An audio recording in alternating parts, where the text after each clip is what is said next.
नमस्कार मैत्रिणींनो, मी Archana stitching with Archana Viber चॅनलमध्ये तुम्हा सर्वांचं स्वागत आहे। आजच्या व्हिडिओमध्ये मी या ठिकाणी बघा माझ्या छोट्याशा भाचीसाठी मी इथे या सुती कापडापासून बघा या अशा प्रकारचा जो कापड आहे या कापडापासून मी ससा टोपी शिवणार आहे। सध्या थंडीचे दिवस असल्यामुळे प्रत्येक लहान बाळासाठी अशी टोपी शिवणं गरजेचं आहे। तर बघा इथे अस्तर आणि पीस दोन्हीही मी इथे घेतलेलं आहे। आता बघा पीस केवढा घेतलेला आहे, तर अस्तर आणि पीस सेम घेतलेला आहे। 9 बाय 14.5 असं घेतलेलं आहे। आणि ही जी टोपी आहे 1 महिना ते 6 महिनेपर्यंतच्या कुठल्याही बाळाला अशा प्रकारची या मापामध्ये शिवली तरी सहजच येते। तर बघा या प्रकारची ही टोपी मी शिवणार आहे। आता बघा याचे मेजरमेंट आपण घेतलेलं आहे 9 ते 14। 9 बाय 14चा असा एक स्क्वेअर घेतला तरीही चालतं। आणि हा एक कपडा आहे, डबल फोल्ड आहे, फक्त सिंगलच कपडा आहे, फक्त मी डबल फोल्ड करून अशा प्रकारच्या 2 तिरक्या याच्यावरती टिपा टाकून घेणार आहे। जे की इथे व्हाईट कलर मशीन आहे, व्हाईट कलरचा दोरा, व्हाईट कलरचं कापड थोडंसं समजत नसेल पण समजून घेतलं तर एकदम व्यवस्थित आहे ही टोपी।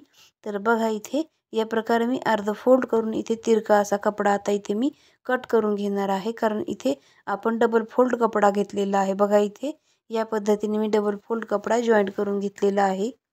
आता त्यानंतर इथे बघा हे जे 2 पीस घेतलेले होते अस्तरचा आणि कॉटनचा, म्हणजे दोन्ही कॉटनचे होते, अस्तरही कॉटनचा आहे आणि कपडाही कॉटनचा आहे।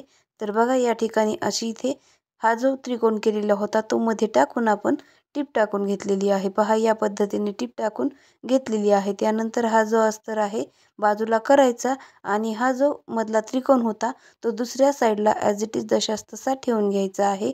आणि सेम पहिले जशी आपण टिप टाकली होती तशीच याही ठिकाणी आपल्याला टिप टाकायची आहे। तिन्ही कपडे एकत्र करून इथे जॉईंट करायचं आहे आणि टिप टाकून घ्यायची आहे। सेम त्याच पद्धतीने मी इथे करून घेणार आहे, जसं आधी केलेलं होतं तसं याही ठिकाणी आपल्याला करायचं आहे। पहा तीनही कपडे एका लाईनीत आले पाहिजेत। पहा इथे एका लईत मी कपडे आणण्याचा प्रयत्न केलेला आहे। तिरका कपडा जरी असेल तरी टिप व्यवस्थित टाकायची आहे।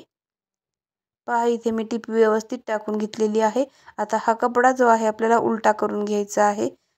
तर बघा या पद्धतीने आता मी कपडा बरोबर सुलटा करून घेणार आहे। हा उलट्या भागाकडून उलटा झालेला आहे, तर आतला भागही आपण इथे बाहेर काढून घेऊयात। बघा या पद्धतीने पांढरा भाग जो आहे तो बाहेर घेतलेला आहे आणि अस्तरचा जो भाग आहे तो आतल्या साईडला। आता आपण जिथे अगोदर टिप टाकलेल्या होत्या तिथे आपल्याला इथे आता दाब टिप टाकून घ्यायची आहे। तर बघा दोन्ही साईडला मी लगेचच दाब टिप टाकून घेणार आहे। एक साईडची झाली, आता दुसऱ्या साईडला जे कपडा आपण फिरवून घ्यायचा आणि दुसऱ्या साईडला टिप टाकून घ्यायची आहे। तर बघा या पद्धतीने दुसऱ्या साईडलाही आपण टिप टाकून घेणार आहोत। या पद्धतीने आपण इथे टिप टाकून घेतलेली आहे।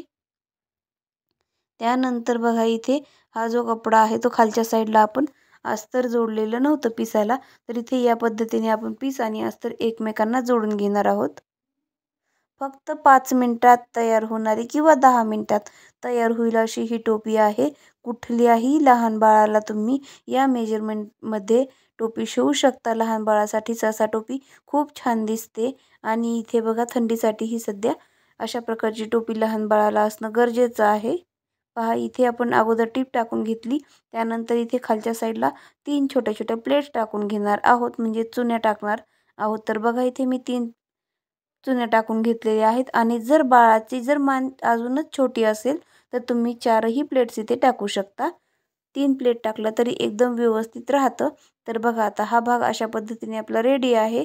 तर हा भाग मी आता उलटा करणार आहे आणि उलटा केल्यानंतर जिथे आपण त्रिकोण जोडलेला आहे तिथपासून बॅक साईडचा आपल्याला सेंटर काढून घ्यायचा आहे। बघा आता या पद्धतीने मी धरलेला आहे आणि इथे सेंटर काढून घेतलेला आहे। तर या पद्धतीने आपण सेंटरही काढून घेणार आहोत। जिथे सेंटर काढलेलं आहे तिथे त्रिकोणाचंही सेंटर ठेवलेलं आहे आणि अशा तिरक्या पद्धतीत मांडायचं आहे। आणि टीपही आपल्याला जशास तशीच तिरकी द्यायची आहे। बघा इथे तिरकीच टीप आपल्याला इथे द्यायची आहे आणि लॉक करायचं आहे।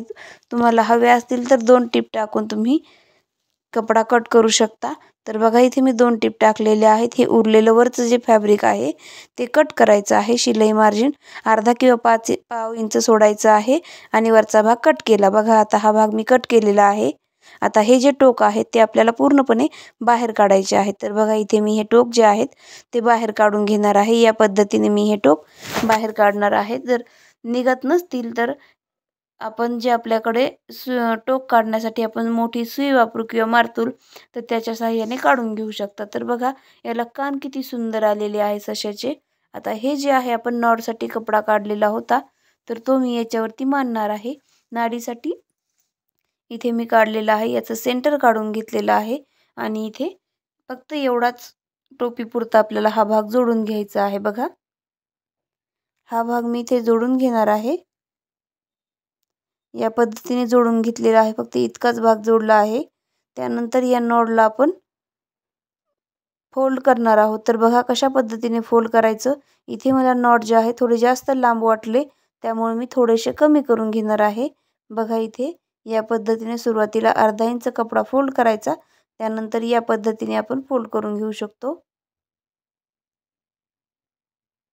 या ठिकाणी असं आपण इथे फोल्ड करून घेऊयात.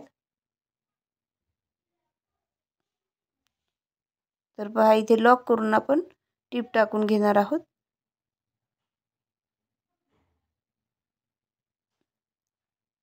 इथे बघा अर्धा इंचाचं मी इथे फोल्ड करून घेत आहे आणि त्याच्यावरती आपल्याला टीप टाकायची आहे. बघा या साईडने ही अर्धा इंच मी फोल्ड करून घेतलेला आहे आणि त्याच्यावरती आपण टीप टाकून घेऊयात. पहा या पद्धतीने आपण टीप टाकून घेणार आहोत. आता याही साईडला मी थोडीशी पट्टी कमी करून घेणार आहे. जास्त लांबही नको आणि जास्त कमीही नको, जेणे की आपल्याला गाठ बांधायला सोपं जावं. आता उरलेला भाग या ठिकाणी फोल्ड करून मी इथे या पद्धतीने टीप टाकून घेणार आहे. पहा इथे मी टीप टाकून घेत आहे. अशी इथे आपल्याला टीप टाकून घ्यायची आहे. शेवटला लॉक करून घेऊया. पहा आता या ठिकाणी आपली जी टोपी आहे ती पूर्णपणे तयार झालेली आहे. बघा किती सुंदर याचे कान आलेले आहेत. घातल्यानंतर याला लुक खूपच सुंदर येणार आहे. बघा आता ही घातल्यानंतर ही कशी दिसेल तेही तुम्हाला दाखवते मी. या ठिकाणी याचा लुक पूर्ण दाखवायचा आहे. बघा याचे कान खूप सुंदर झालेले आहेत आणि घातल्यानंतर या पद्धतीने बाळाचा फक्त चेहरा उघडा राहील. डोकं वगैरे या टोपीमध्ये अजिबात उघडं राहत नाही. तर पहा या पद्धतीची ही टोपी आहे. तुम्हीही तुमच्याकडे एखादं छोटंसं बाळ असेल तर त्या बाळासाठी अशा प्रकारची एक ससा टोपी शिवू शकता. तर बघा मी इथे तुम्हाला ससा टोपी शिवून दाखवण्याचा छोटासा प्रयत्न केलेला आहे. श्री स्वामी समर्थ.